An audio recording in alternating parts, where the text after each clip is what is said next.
Hi, and welcome to Finding Your Way Through Therapy, a proud member of the Sightcraft Network.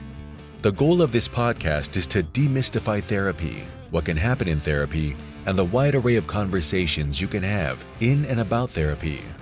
Through personal experiences, guests will talk about therapy, their experiences with it, and how psychology and therapy are present in many places in their lives, with lots of authenticity and a touch of humor. Here is your host, Steve Bisson. Alors, joyous fête tout le monde. Happy holidays to everyone. Welcome to episode 180. If you haven't listened to episode 179, go back to listen to it. Erica Curry was on. We talked about motivation, DBT. We talked about coaching individuals and all the good stuff. So please go back and listen to that. But episode 180 was supposed to be with two guests that unfortunately are not able to make it. So I'm going to be talking about sobriety and recovery. I'm more than happy to give you my points of view on that. So I think that would be, particularly in the holidays, I think it's very important to discuss that. So please come back after this message from free.ai and we're going to talk about it.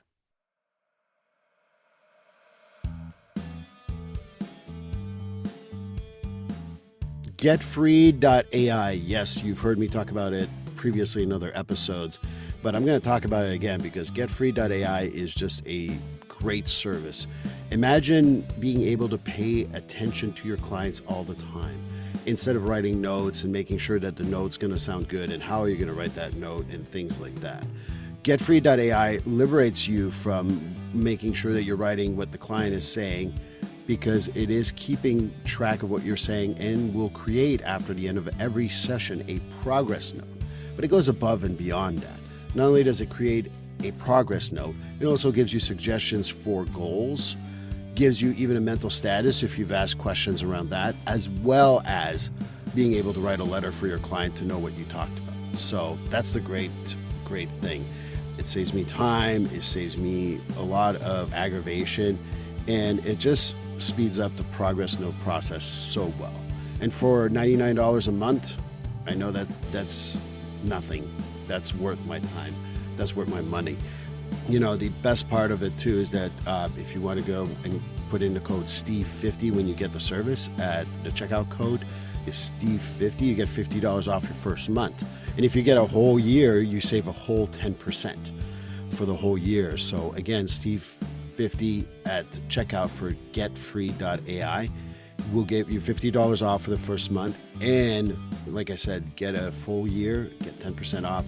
Get freed from writing notes, get freed from always scribbling while you're talking to a client, and just paying attention to your client so they win out, you win out, everybody wins. And I think that this is the greatest thing. And if you're up to a point where you got to change the treatment plan, well, the goals are generated for you.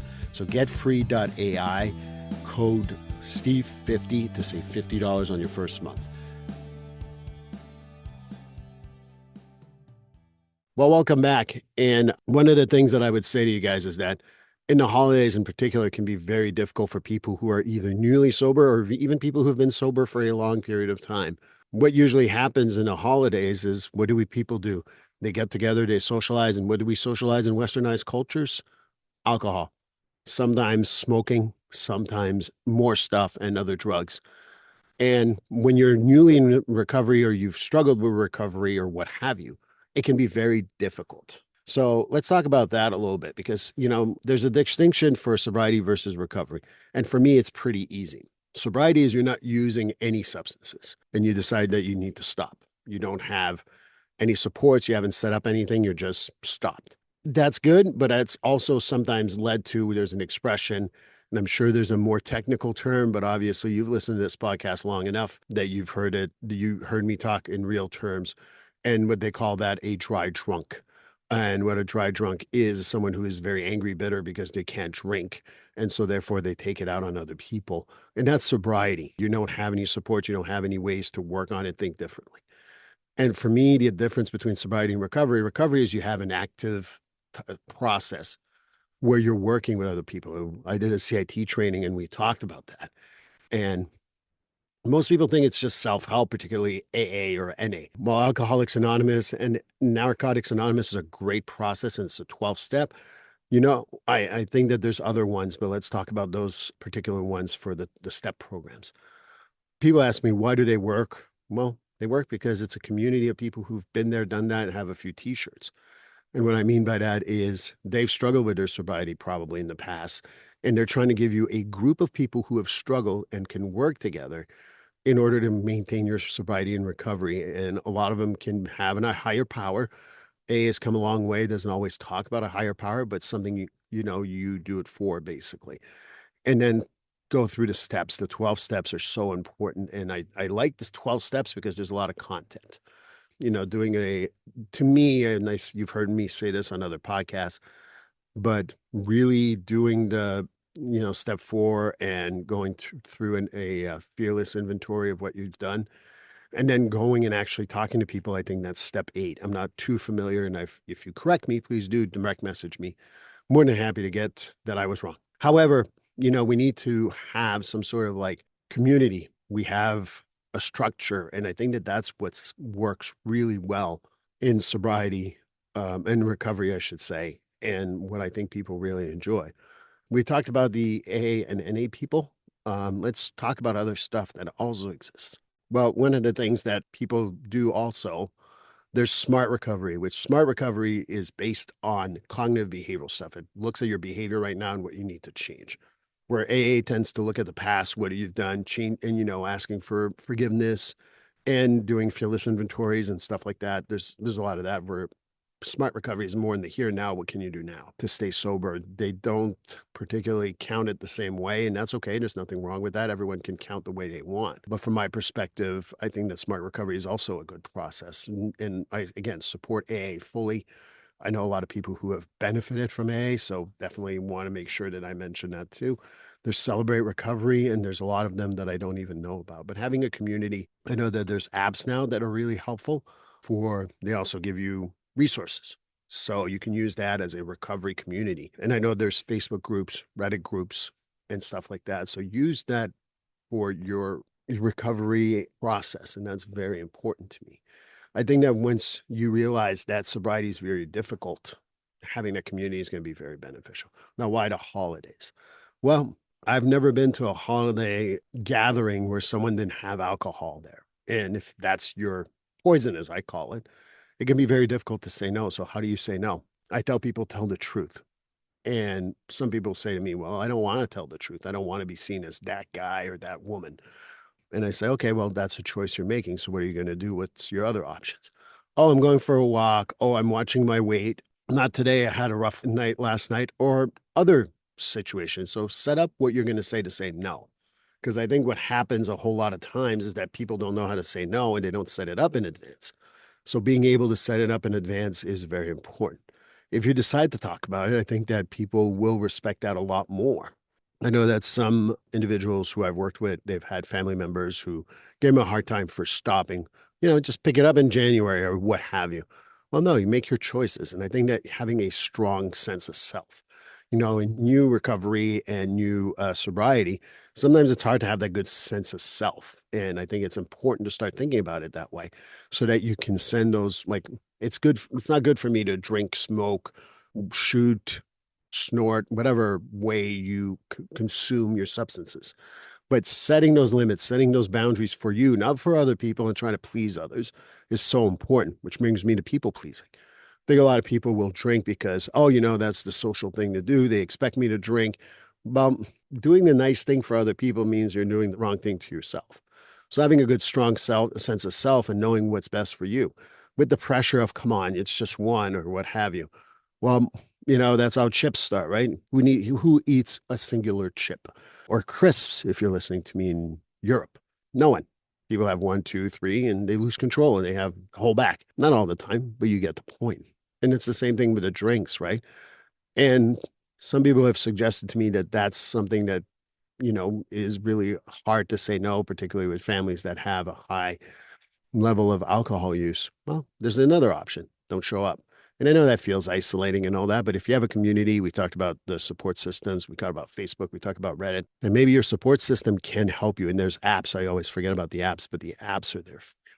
So use those resources if you feel isolated from your family and you don't feel strong enough or what have you. And maybe you even, like I had a client of mine who didn't know how to say no to their family. So they have to travel to go see their family. So they said, oh, you know what? We got someone coming over. We got to fix some stuff. If I can make it, I can make it. They knew they wouldn't make it, so they would just cancel it and then say they couldn't fly in. But find something I don't like excuses. I don't like lies because then you got to remember lies. But for me, it's being truthful is very important, and being able to do so is conversation that you would have with yourself. And if you don't feel comfortable, start journaling about it. Why is it so hard for me to stop blank? And then write. What can I say in order to stop? I like the journaling idea. I like writing down your ideas because what happens is when you keep it in your head, we tend to forget. We're human beings, right? We forget. So, from my perspective, it's important to remember what you need to do for yourself, and writing it down is so important. I journal. I think I've said this on this podcast before. I've been journaling on and off since 1992. And right now, as we are in December, I'm almost done with my 5-year journal, which is only a few lines, but I've done that. But learning how to journal, writing down, particularly when you know you're going to be in a stressful situation, is very important. The other thing that some people have said, well, what about control drinking? Well, control drinking is very challenging. And what I mean by that is this. I do control drinking. I've mentioned here before that I've had some problems with substances. My grandfathers did too, and it's inherited. So I really want to make sure that I set my limits and boundaries in regards to that. So, I give myself to have one drink a month, and it's not two, it's not three, it's not four, it's one. And maybe for the holidays, maybe I'll have a second one, but not on the same day. But those are my numbers for me. And what I mean by that is this. I know for me that I can't go any further. I can't have 2 drinks in a row. It's just not possible. And that's why, like, if I ever am in a temptation situation, I have a few people in my life that know about my problems with drinking in the past and are willing to kick my ass literally, physically, and emotionally if I go and reach for something else. And that's a good reminder. And I know people like, oh, physical violence. I'm like, no, but that works for me. That doesn't mean it works for you. What I think works with most individual is sticking to a number and knowing you can do that. Now, if you're new to sobriety, that's going to be extremely hard and in recovery, because most support groups will not say that you can drink at all. I can't think of any that say you can or use substances, right?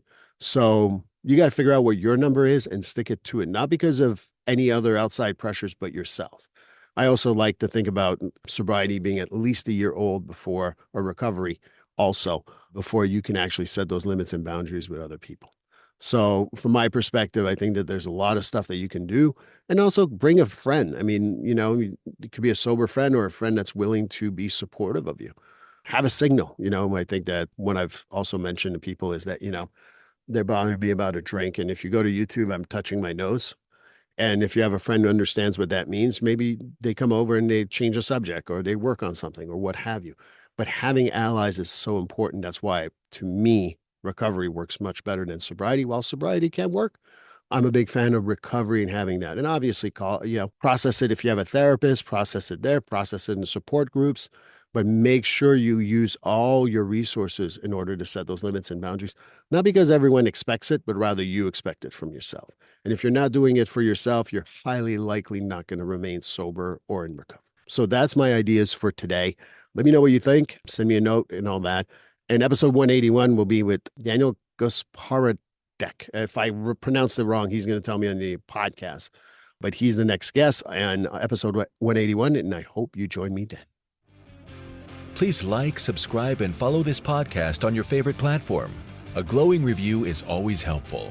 And as a reminder, this podcast is for informational, educational, and entertainment purposes only. If you're struggling with a mental health or substance abuse issue, please reach out to a professional counselor for consultation.